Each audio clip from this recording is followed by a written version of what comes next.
So you see, our government is safe, explained Thomas J. Anderson to his son James. Mr. Lincoln will carry these states in November by still larger majorities, so we need not despair. The soldier vote will swell Ohio's Union majority. Thomas J. Anderson was just one soldier of thousands who participated in the election of 1864.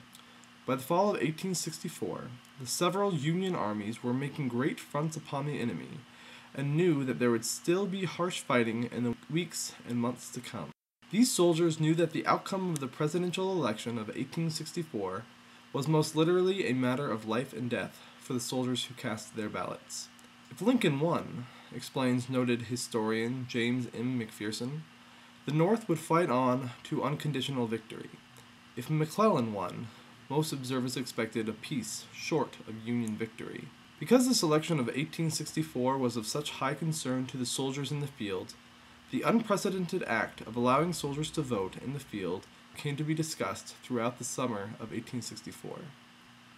I think you need not be concerned about the soldiers' vote, explained General William T. Sherman in a letter in August. They will vote. It may not be in the coming election, but you may rest assured the day will come when the soldiers will vote. Indeed, General Sherman was right. The soldiers would vote, and in the coming election. Many of his men, such as Charles Wright Wills, who were on his march to the sea, heard rumors about their involvement in the upcoming election. A real autumn morning, Wills, a soldier from Illinois, wrote in his diary on the 1st of September, 1864, "There's talk of our going home to vote." Although Wills may have been fortunate enough to receive a furlough home to participate in the election, he was a rare case amongst soldiers who had participated in the election while in the field. On October 21st, the New Hampshire Statesman featured an article similar to many across the nation concerning a new soldier voting law. The vast majority of soldiers who voted did so in the field because of such laws. However, this was not always the case. As James M. McPherson explains in Tried by War, Abraham Lincoln as Commander-in-Chief, by 1864, all northern states except the three whose legislatures were controlled by Democrats, Illinois, Indiana, and New Jersey, have provided for soldiers to cast absentee ballots.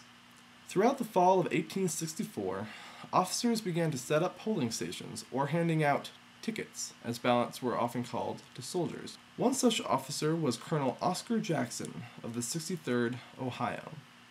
"We have polls opened at my headquarters. Move and carry election with us. Have a camp kettle with paper posted over it for a poll box. The officers march at the head of the regiment, and every few minutes halt and take in tickets. We are in the same country still, and as my headquarters are in the saddle, the voting is strictly legal, being at the quarters of the commanding officer." As the 8th of November grew ever closer, and soldiers' tickets poured in, everyone in the nation eagerly looked to the results of the election, but not without a little trepidation.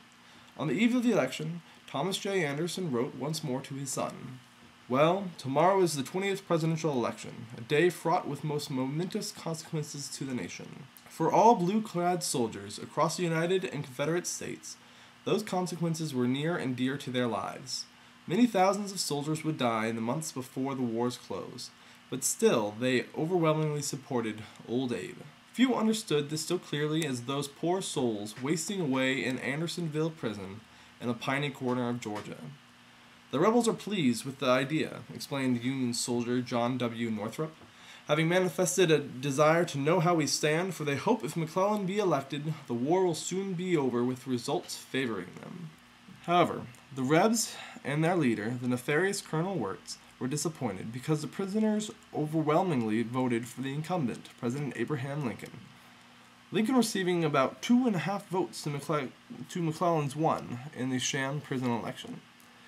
Even though these men knew that many would die in the squalor of the prison if Lincoln won and the war dragged on, they still supported their commander-in-chief, as did their comrades throughout the army. "Well, we voted, and the little mackerels are nowhere. Uncle Abe is round some," explained Captain W.F.D. Bailey, Company G, 32nd Wisconsin Volunteers, to the editors of the Wisconsin State Register on November 19, 1864.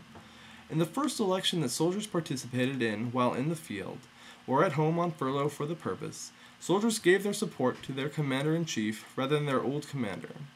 78% to Lincoln, 22% to the little Napoleon, George B. McClellan. Even though many soldiers would pay the last full measure of devotion to the cause that Lincoln stood for, they supported it overwhelmingly. The soldiers' role in the election of 1864 was extremely important and telling of the purpose of the war that cost so many of their lives.